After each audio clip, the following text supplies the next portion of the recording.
night would last forever, 'cause I was hello. Oh, sorry. Good morning. Good morning, good morning. We're gonna go live in a moment. Caught you singing. In a moment. Oh, it changed. Oh my gosh, you guys, look at this. Our app finally changed to Anatomy of Marriage, and I'm so excited. We're excited. The icon changed. Look at it, it's beautiful. Well, it just didn't work. It worked for a minute. Okay. All right, here we go.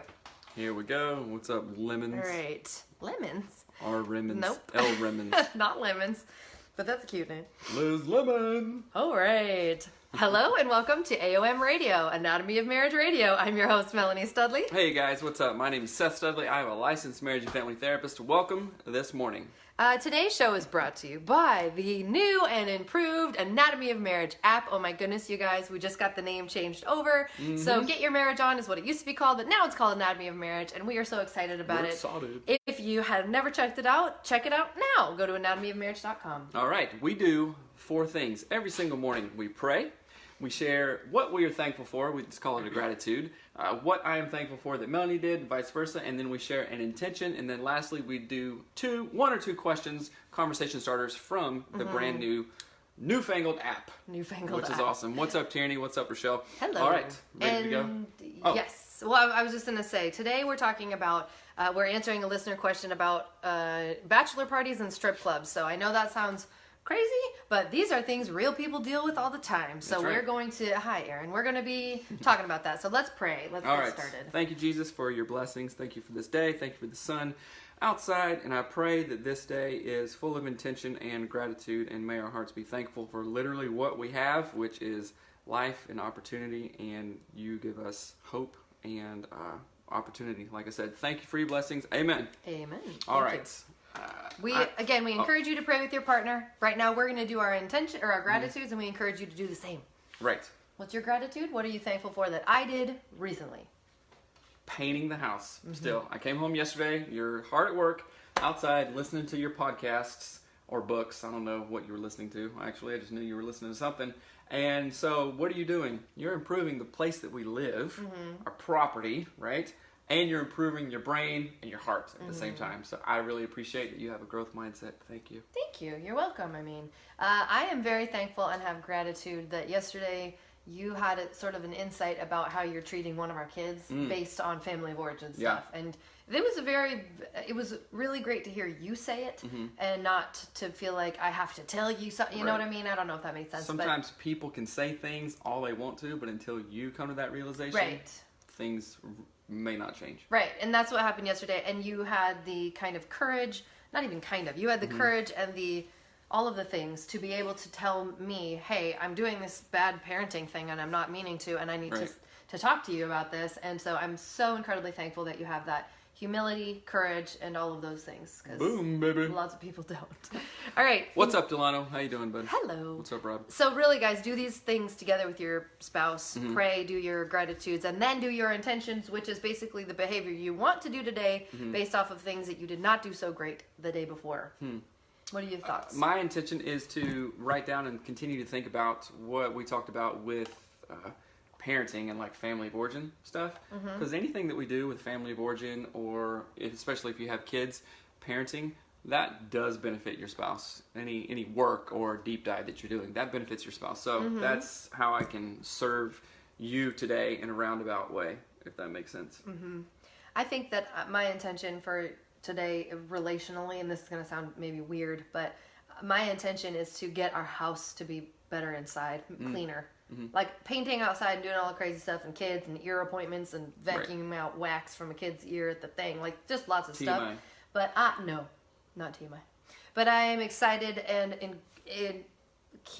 I don't know. I'm excited about I'm excited about more discipline, harder work. Sounds weird. Sounds weird to say. Well, thank you. Because what we do in the house, again, it affects your spouse, and it's like a blessing. What we do in the house affects your spouse. It does. Sounds like a weird rhyme. Good morning, Lily. What's up, D Cooper RN?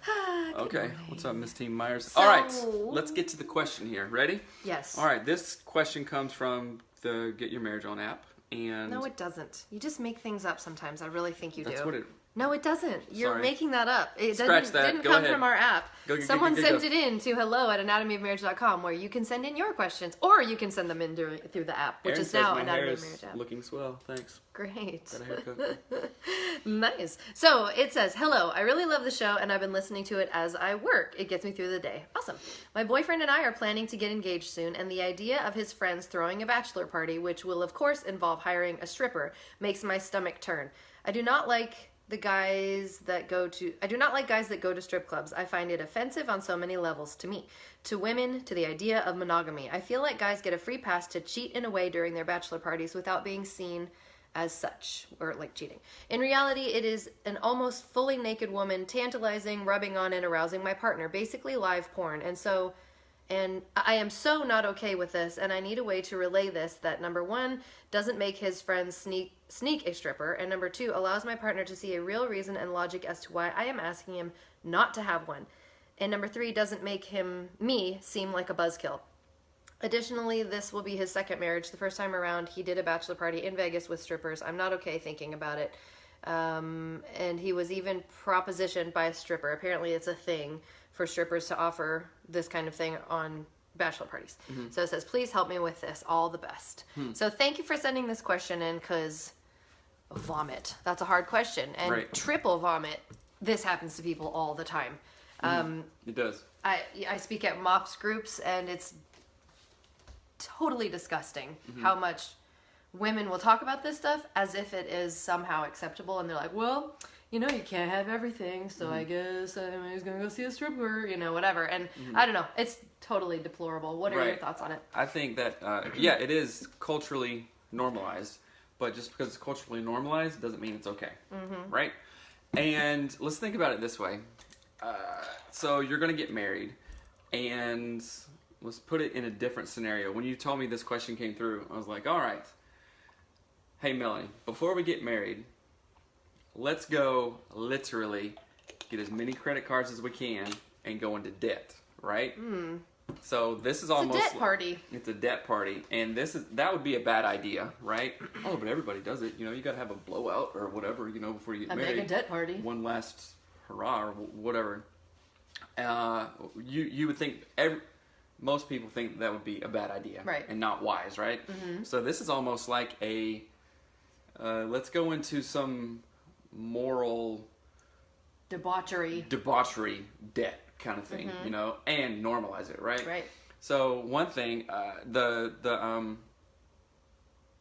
yes, you are the sum of the 5 people you hang out with the most, right? So I would literally go, okay, your friends, your buddies, your pals, your amigos are saying, hey bro, let's go, I'll get you a stripper or whatever. Okay. Is that's what books are these dudes reading? What podcasts are they listening to? Well, how about this? Don't make excuses for your boyfriend's idiot friends. Right. How about that? And okay. Hiring a stripper is not required. Right. Had an awesome bachelor party for my brother-in-law without a stripper. It was a great time. Talk about it and make it a point, and that's not okay. Yeah, I've been to no bachelor parties like this with a stripper ever, and it wasn't really even bachelor parties. It was like just a dude's thing. It's like, hey, let's go to... You mean when your friends got married, you did... Right. It was considered a bachelor party, but you didn't do the bachelor party things. Right. There were like bonfires and cigars and like walks down long gravel roads and just stuff like that. You know what I'm saying? Yeah. Hey, Jimmy, what's up? So, I don't know. It's like, okay, yes, obviously we are against strippers and bachelor parties Not like the this. humans that are like... We're not against humans who are strippers. They are image bearers of God. That's not what we're saying. We are against the idea of bringing strippers into your marriage and strip clubs. Okay? Right, because that is not healthy. Just like if so we get married with the intention of we want to have a good marriage, right? We get married also with the intention of, or at least the preferred intention of, hey, let's be good with money when we get married. Let's be wise. Let's invest. Let's be good stewards of money, right? So just like if you want to have a good marriage, you don't want to start it off with a bachelor party of drunken dudes and strippers around. Just like if we want to have a good financial health, we don't say, let's get credit cards. Oh, when we get married, sure, we won't invite credit cards back over. No strippers when we get married. But why do that in the first place? Yeah. You know what I'm saying? It's essentially the worst. It's not wise. I think it's not good, right? It is bad. Let's say it that way. Right. So I think it's really inviting the dumbest. How about this? Let's just all say now, bachelor parties are from the devil if you have a stripper at them, right? They are the worst kickoff to a marriage. They are literally the worst kickoff, and people fight about this kind of crap all the time. Let's see. So I understand. Maybe a good chance to use what Seth and Melanie have been talking about with presenting as a new opportunity. Maybe let him know about these other bachelor party options Seth is talking about in that way. I love that. Yes, that's awesome, Brandon. And I will say that your bachelor party was like, you went to, what is that place called? Game Land in Seattle? Something like that. Like, it was honestly kind of lame because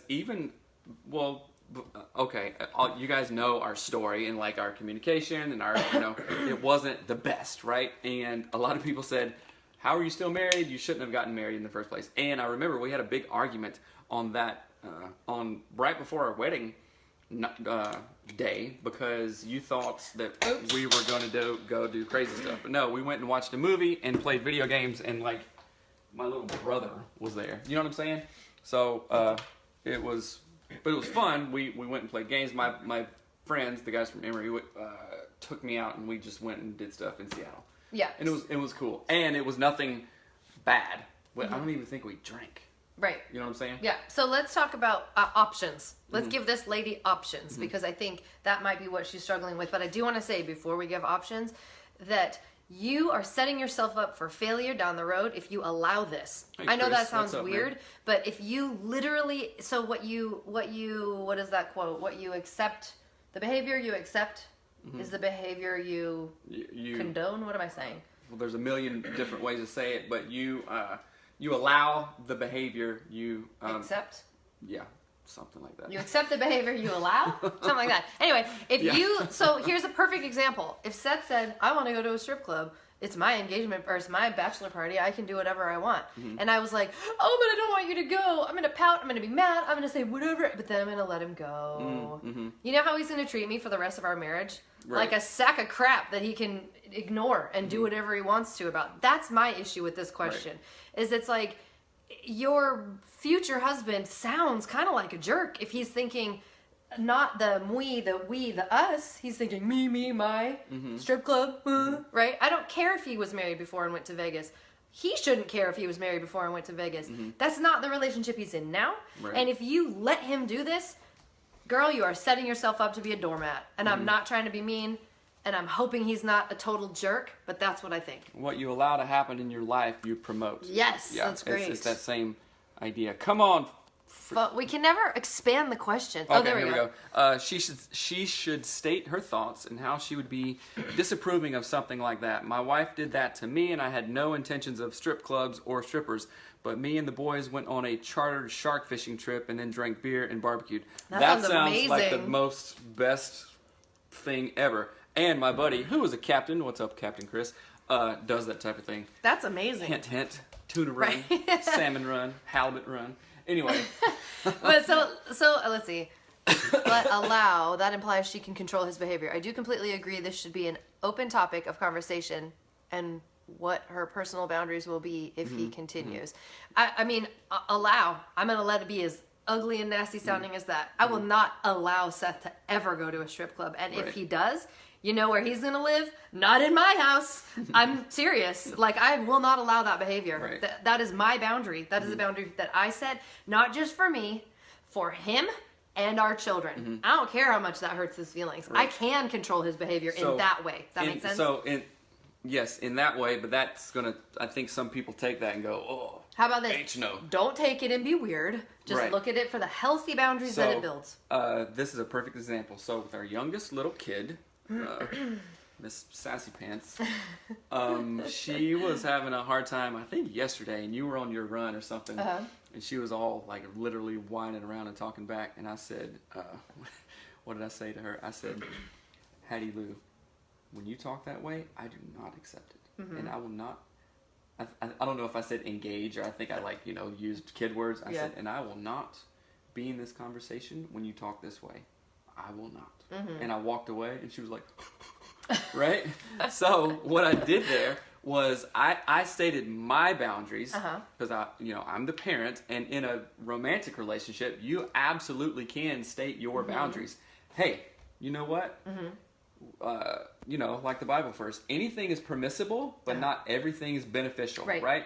You can go do that, but there is a consequence, and there is a line that I draw for that, and it is not beneficial to our marriage, and I know that no matter all the reasons you say that you believe or you're being lied to believe that they are right, I know that for a fact. Like if you wanted to go spend open 3 credit cards and spend a ton of money, I would say you can do that. You are not allowed to put my name on there or anything else. You would not let me and you do are that. completely responsible, but I am not participating. Right. I am, Yeah. And then you can make your decision. Of course, if you did that, then I'm like, we have a lot of other things to talk about other than some goofy credit card thing. You know what I'm saying? There's a couple things that come to mind with this, like vote with your feet, right? If you allow this type of behavior, especially at the literal onset of your marriage, you are going to be in for a crappy marriage. And let's contrast what we're actually saying. So you're saying, I want to protect the monogamy of our marriage. I want to protect my husband's heart and eyes and the sexual intimacy within my marriage. And I feel particularly interested in my husband looking at strippers, going to a strip club, going out with his friends, getting hammered and all of this stuff.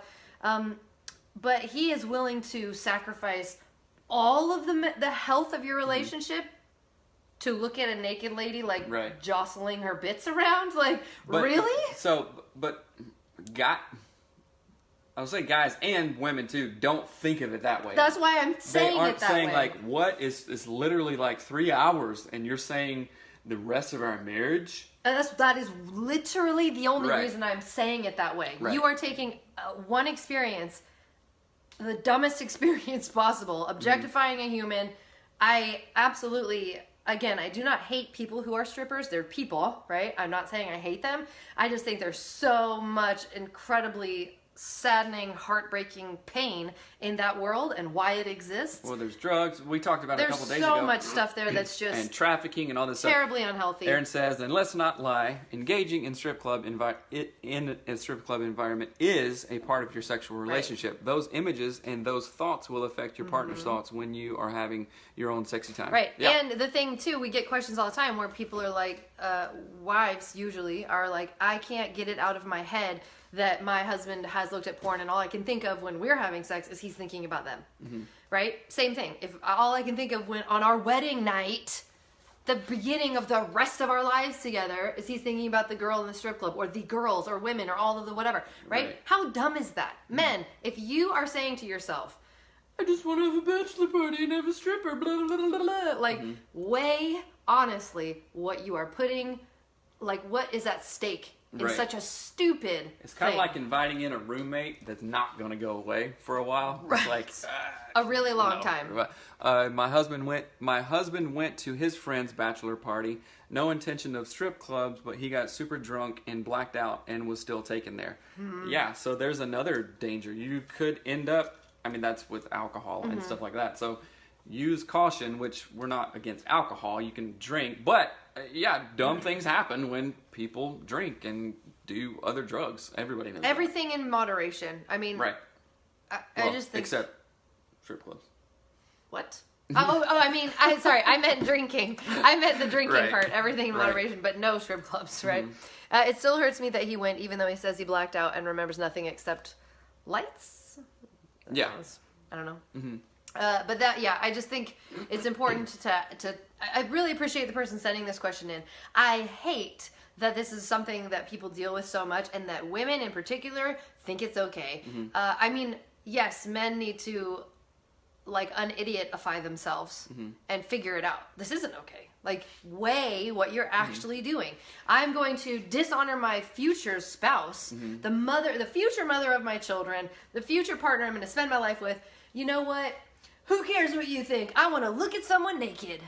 You're an idiot. Yeah. You are an idiot. Putting it in that context is very stark and very black and white. But I just, from being a counselor for a million years, is like, people don't think that way. It's just like... And that's the truth of it. Just this once, you know? And this lady says, how do I not be a buzzkill? It's hard not to be a buzzkill when you are the minority in thinking that something is wrong. You know what I'm saying? Especially in our culture and blah, blah, blah, and all this stuff. It's like, oh, the dudes, you know, it's like, that. I will be honest, it's just hard, you know? So how would you say, like, okay, I want you to put yourself in a perspective that is not you or your brain or your experience right now, and say, how would you work around this to not be the buzzkill? Because I know right away you'd be like, I don't care about a buzzkill. I'm going to say it and just forget it. But let's think more I mean, I go objectively to, here. I can't remember who said it. I don't remember who said it in the comments, but the new opportunity. It's it's an idea for a new opportunity. I mean, I would come in all guns loaded and be the biggest buzzkill you ever saw. Because I don't, but I know you asked me not to do that, but I want to right now. But the new opportunity in this, if we were to look at it that way, is come up with suggestions. You could use the clearing structure in the Anatomy of Marriage app. It is a free tool. It's in the toolbox of the Anatomy of Marriage app. Go to anatomyofmarriage.com and get it.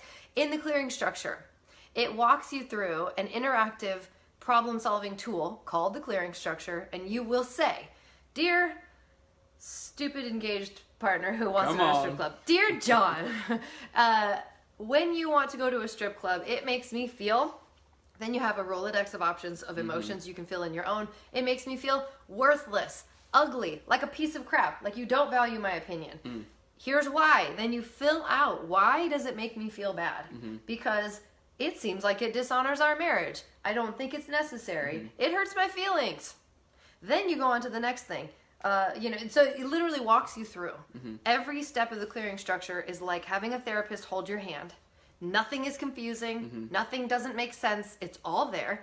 We walk you through how you feel, what your thoughts are. Then we come out at the very end of it with new options. So maybe instead of going to a strip club, you could go on, go hunting, go bow hunting, go to an axe throwing range, go bowling, go fishing, go do all those things. To have like a camping, whatever, I don't know, skin an animal. I don't know. Do whatever the crap you want to do.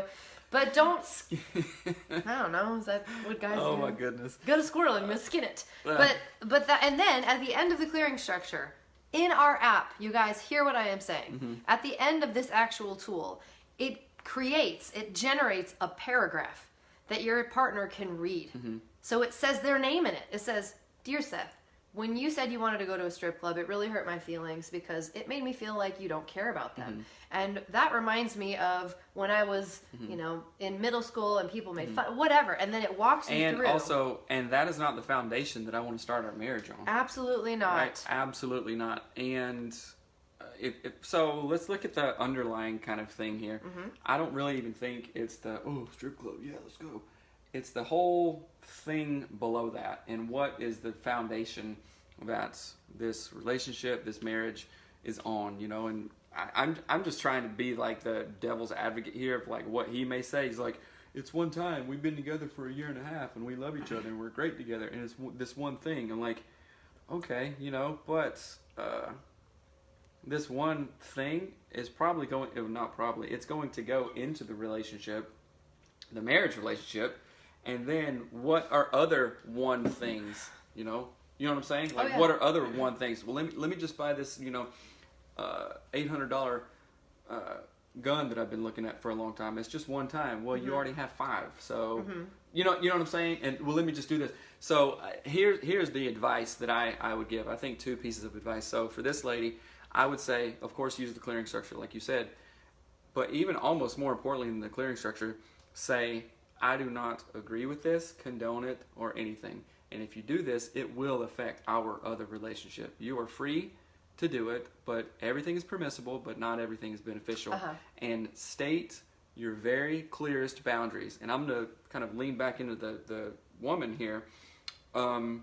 what are you okay with? What are you not okay with? Obviously, you're not okay with this, but are you not okay with it enough to be like, I'm going to really kind of state some stuff here? And you honestly have to do some kind of soul searching even. And, you know, for me, as a number 9, you know, I don't like conflict. So I'd be like, but it's like you have to take a stand because what you allow, you agree to.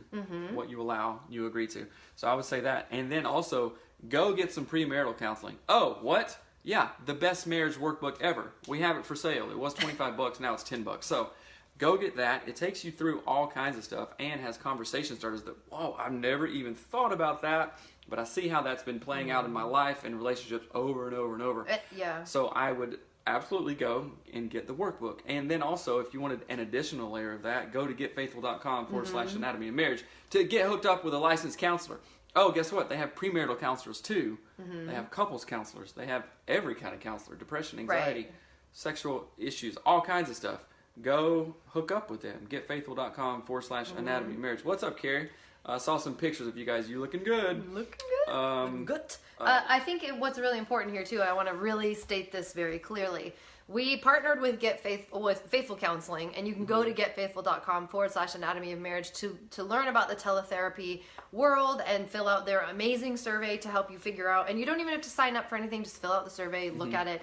But why I'm saying that this is almost one of the most important things that you can do in this particular scenario is you're not married yet, right?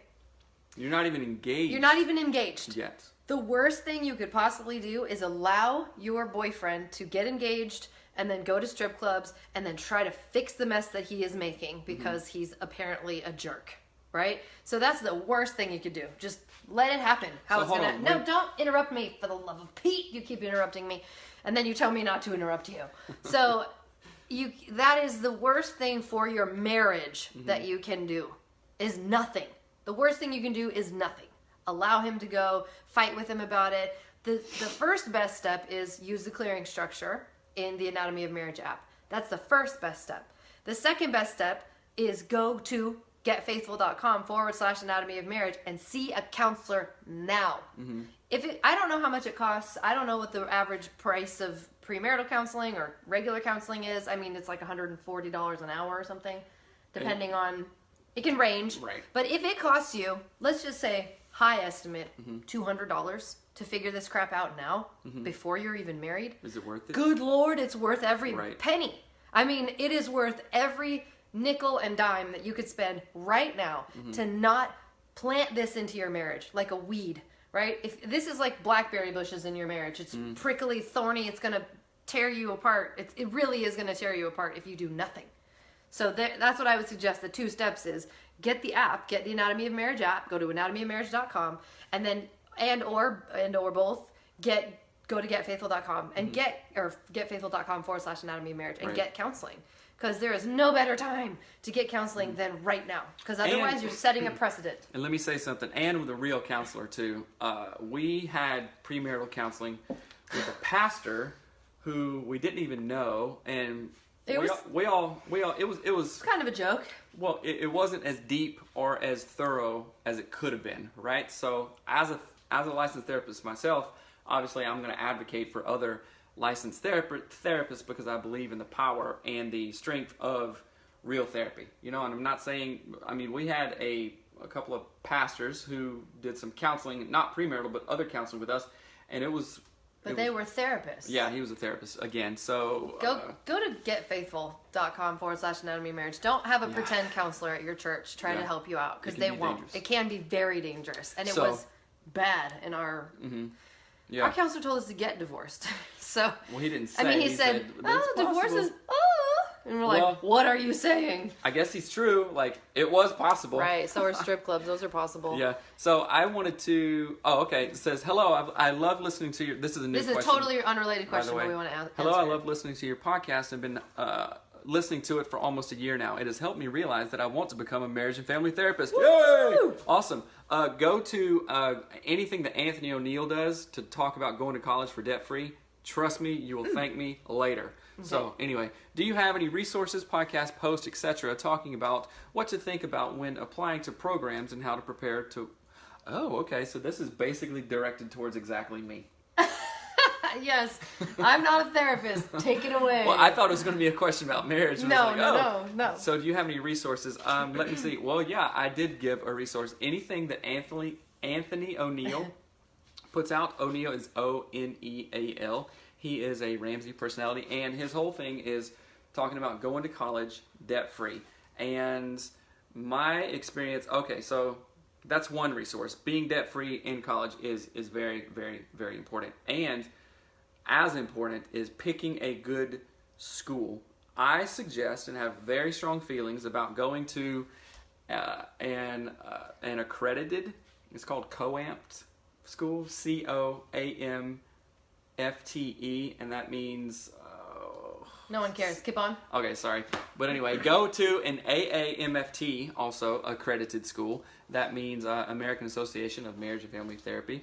And if you're in the United States, and also a brick and mortar school. I have a very, very, very strong bias against completely online schooling, especially for higher education degrees like master's and PhD programs, because you do not get, you get some book knowledge and stuff, and you learn stuff here and there, but it is not as thorough and as comprehensive as it needs to be. You got to be in close contact. You got to be in proximity. Ken Coleman talks about the proximity principle. You got to be around therapy. People live, eat, and breathe this stuff. You got to be around that to really dive in, to have those conversations, to go to the library, to talk to your other colleagues in your cohort, and all this stuff. So I went to Seattle Pacific University, which is a very good school.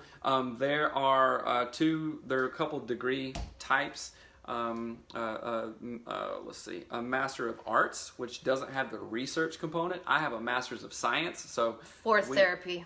So we did research, we did statistical analysis and ANOVA scales and all this stuff, and it's more comprehensive research. You had to present all this stuff. So a Master's in Science, in my opinion, is preferable to an MA, a Master of Arts in marriage and family therapy. So just try that. So you want to talk to people who have gone to those schools, email me. I'll talk to you about SPU all day. There are other obviously reputable schools. Vanderbilt in Tennessee is really good. Let's see, there's a lot out here. Pacific Lutheran University out in the Seattle area, Seattle Pacific University obviously, but beware of just online schools. It's tempting because you're like, get your degree in 2 years and you can do this and take one class, every year, and basically they give you a master's degree. That's gonna serve you not as good as it could in the long run. So. And I would say you did mention Ken Coleman. He is a Ramsey personality, and he has a book called Proximity Principle, which I just finished actually this week. And one of the things that he talks about is get around the people who are doing what you're doing where it's happening. So, or doing what you want to do where it's happening. So Right. You're saying, do you have any resources, etc., talking about what to think about when applying to programs and how to prepare and what to expect.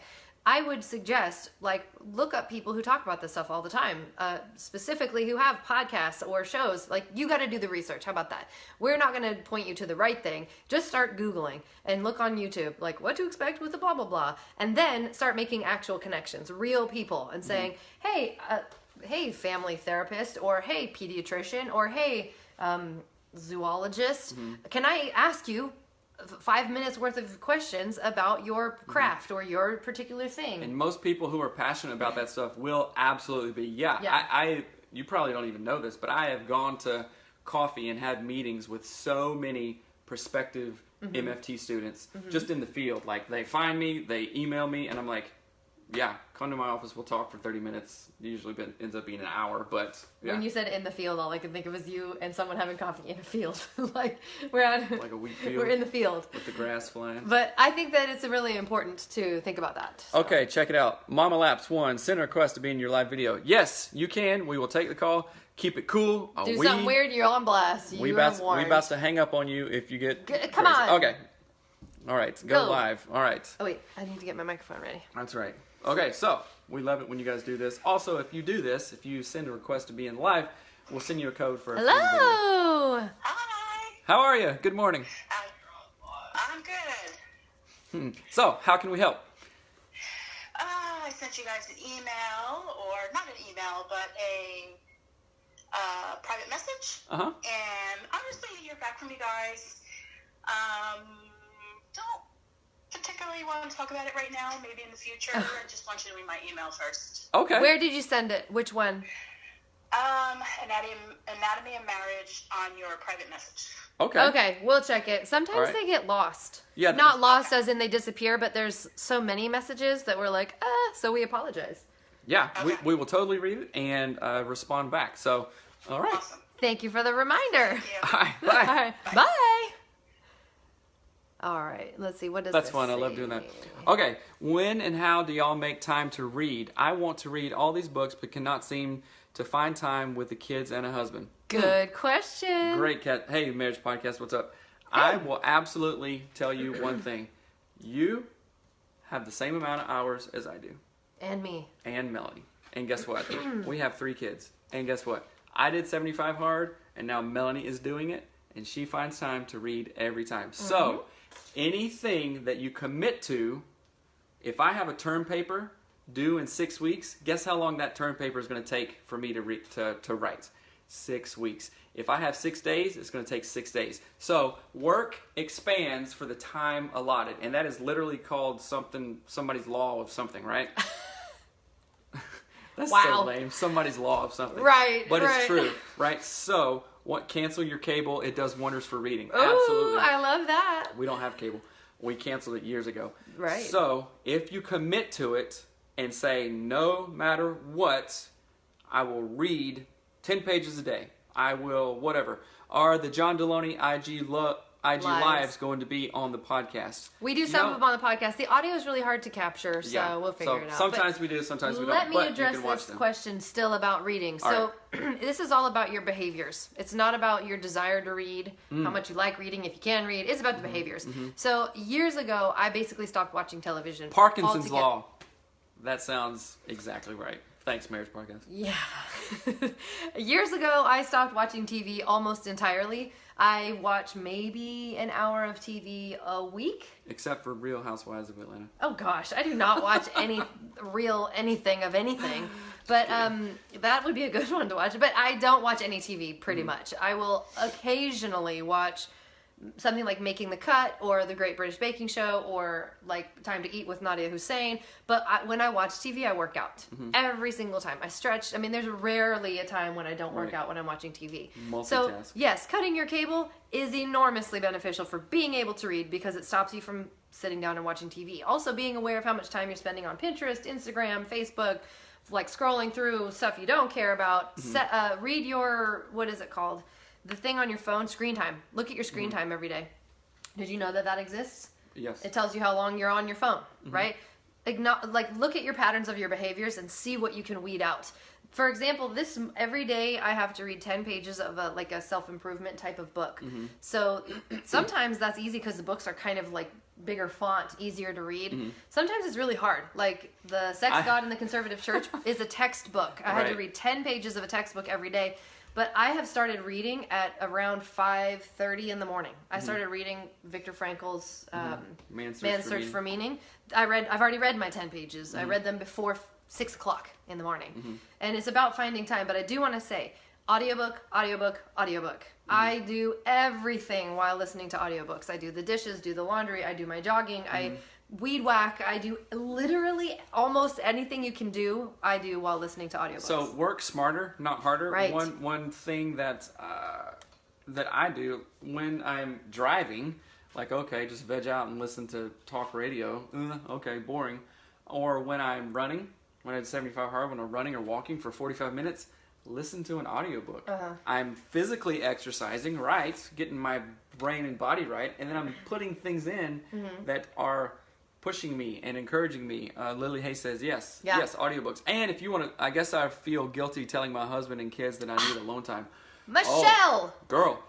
I'm about to slap you. No. No. I want you to challenge that thought because it is called, well, it's called a million things. Self-care, whatever, that gets thrown around all the time. But think about this analogy. What do they always say when you fly in an airplane? What? An airplane. Fly in an airplane? Fly in That was an the airplane. weirdest way to say that. I know, I was just trying to be funny. When you fly in an airplane, put your own mask on before you reach over and put your kids on. Oh, but I love my kids. I got to put it on. Guess what? If you're passed out for lack of oxygen, a little 2-year-old isn't going to know how to put a mask on. Right. Right? So take care of yourself, not in a selfish way, not in a way that moms and dads have been made to feel guilty of. Understand, okay, what did Jesus do? You know, there's all kinds of sermons about this, right? When he was in the garden, he's like, peace out, y'all. Don't ask me anything. Don't talk to me. Leave me alone. I'm going over here to pray and meditate and really think deeply about stuff, right? And then he came back. He did that all the time. He did that all the time, right? He would leave crowds of people. And I read before I go to sleep. Sometimes it's only a few pages, but I have just incorporated reading back into my schedule. Right. Good. That's awesome. I cleaned hours while listening to Tony Robbins yesterday. Tony Robbins. Yes. Yeah. Yes. I think what Seth is saying is so accurate that we get told that. I say accurate. Oh gosh, we get this idea that somehow taking the time for ourselves to read is damaging or not good or whatever. But let me tell you, this is going to sound really unrelated for a moment. I was literally thinking about this last night. I was in our bathroom, and for some reason all of our children were in there because they can't be more than 7 feet away from me. And I was doing what is called cupping. I don't know if you've heard of this. You know how like weird like actresses like have the big glass cups on your back, and that's a ancient healing thing, whatever. But I bought silicone cups, right, and they're amazing, and I love them, and I put oil all over my body, and I do cupping because it's fabulous. And I was literally thinking about it yesterday because I thought, ooh, should I feel bad? Like Seth's out there with the kids by himself, and I'm in here just like rubbing oils on my body and cupping. Like what am I? Right? And then of course all the kids came into the bathroom anyway, so it didn't matter. But I was thinking about it, and I'm like, why on earth would I be made to feel bad for the like 90 minutes? I don't cup for 90 minutes, but you know, taking 1 hour or 2 hours to literally only focus on my mental wellness. That's more than 90 minutes. Just quit. Why would I do that? Why would I be upset about that? Right? I mean, it's dumb. We want to, I don't know. I'm not trying to be mad at you, but I'm so mad at you. You do what you need to do. Yeah. And read the books that you need to read. If you want to go take a bath for 2 hours, I don't care. You do it. It'll make you a better mom. It'll make you a better wife. And if your spouse doesn't get that, say, hey, spouse, you need to get this. And if they still don't get it, get the Anatomy of Marriage app. Right. Go through the clearing structure. Help them get it in a loving and careful. Don't touch my back like he wants me to finish and I'm fired up. Anyway, doesn't matter. Hey, Hatisha, what's up? All right. Well, thank you for asking that question. And I really encourage you to read. Take the time to do it. Do what you need to do. It's the best thing ever. Yeah, absolutely. Yes. Preach. All right. So I like it when we get on like preaching rants, you know, because I get super fired up about stuff, and nothing was better than the huge rant that I went on. It wasn't a rant. It was all completely relevant and concise when we were at the marriage conference that we did in Kentucky. Oh, yeah. Or in Louisville. Remember? That was totally rad. Anyway, love you guys. Oh, we have to do a question. So, okay, we're going to do one question today. This is in the family category, I just picked right? it. I don't know if that's a good What is the most surprising thing about being a parent? So Seth is looking at the Anatomy of Marriage app that is brand spankingly new, called Anatomy of Marriage app. I'm so excited about it.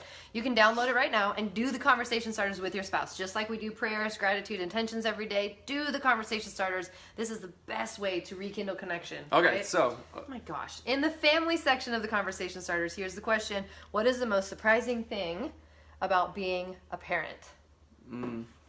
I would say what I think is most surprising is how much what is the word? It is so... it reflects back, your children reflect back to you what you do wrong. Exact. And it's like this mirror.